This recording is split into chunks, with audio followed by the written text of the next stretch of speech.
Welcome to Kardec Radio. While you wait for our program to begin, check our new site. It's Kardec Flix, where Spiritism is just a click away. Also, check our publisher, Kardec Publisher, and its first 6 books.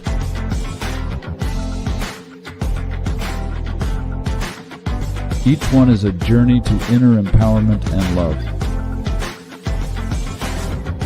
Kardec Radio, where we nourish ourselves daily.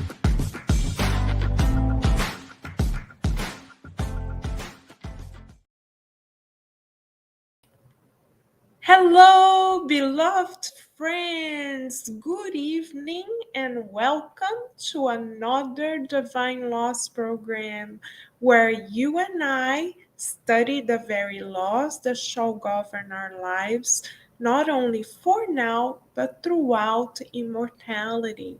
So it is with much gratitude for the mentor spirits who lovingly prepare these moments for all of us that we shall now focus our attention on question 58 of the Spirit's Book by Kardec. Shall we?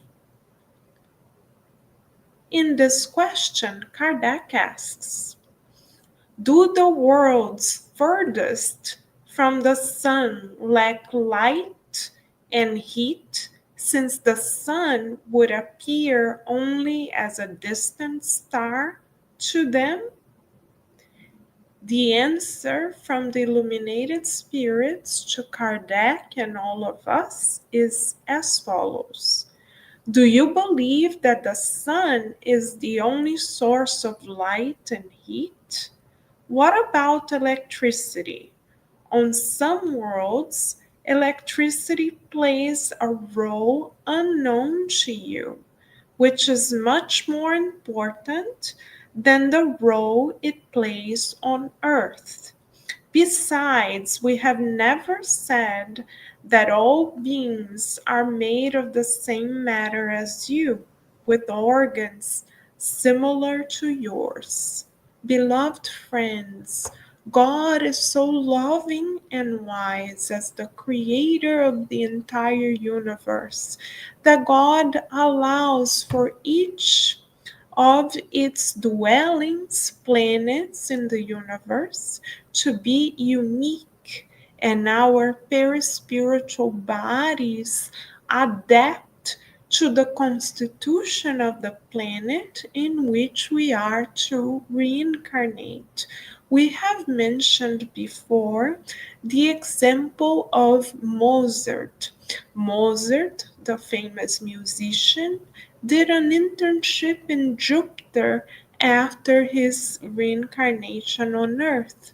Jupiter, being a much happier planet, evolved planet than the Earth, offered a different reality for Mozart, and Mozart describes this reality in a conversation with Kardec, which Kardec registered with the help of the mediums of the time.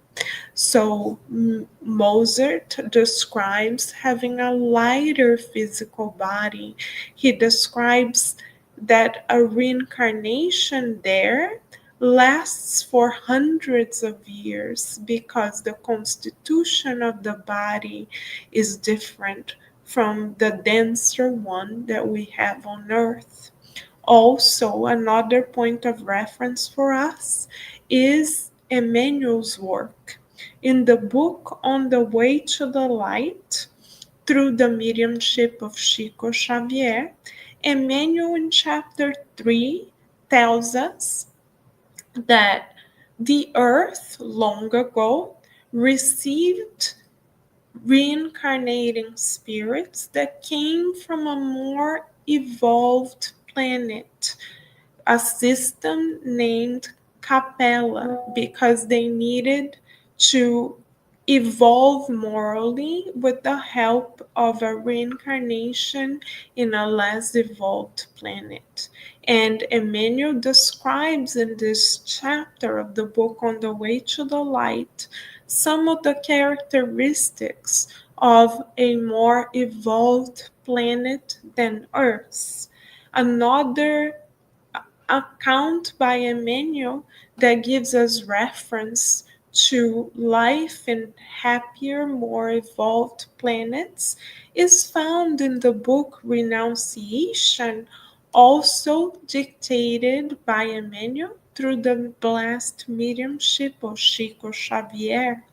In the first half of the book, the very beginning, Emmanuel describes Alcyone, a central character in the book, who lives in a different planet and considers coming back to Earth, though in a more evolved situation, to offer her support and love to many spirits who are dear to her heart on earth. And we see in the book Renunciation Alcyone's selfless journey. So, through the blessing of Spiritism, beloved friends, we open our vision to reality. The reality is that God is so loving, that God creates many schools for all of its children. And as we progress, we move forward in our moral development by enrolling in different grades. The different grades are the different planets that God has developed for us to also reach a level of pure spirits like the Christ, our guide and model.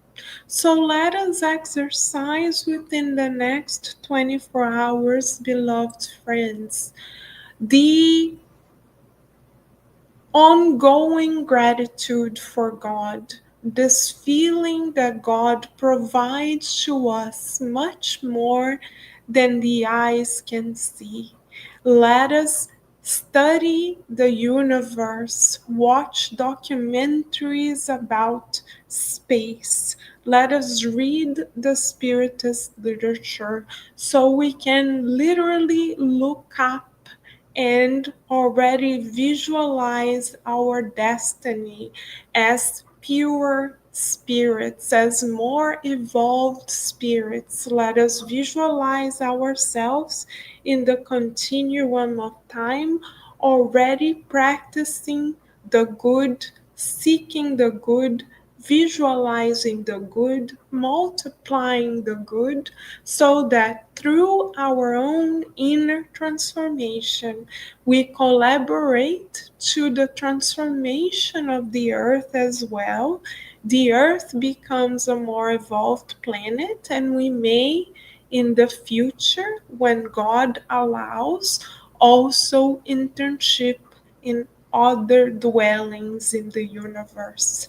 Let us then spend the next 24 hours expressing our infinite gratitude to God for the multitude of resources that God grants to all of its children, including the planetary schools that are part of God's loving universe. What an honor for you and I, beloved friends, to be living parts of the universe as God's loving will for all of us. What a blessing.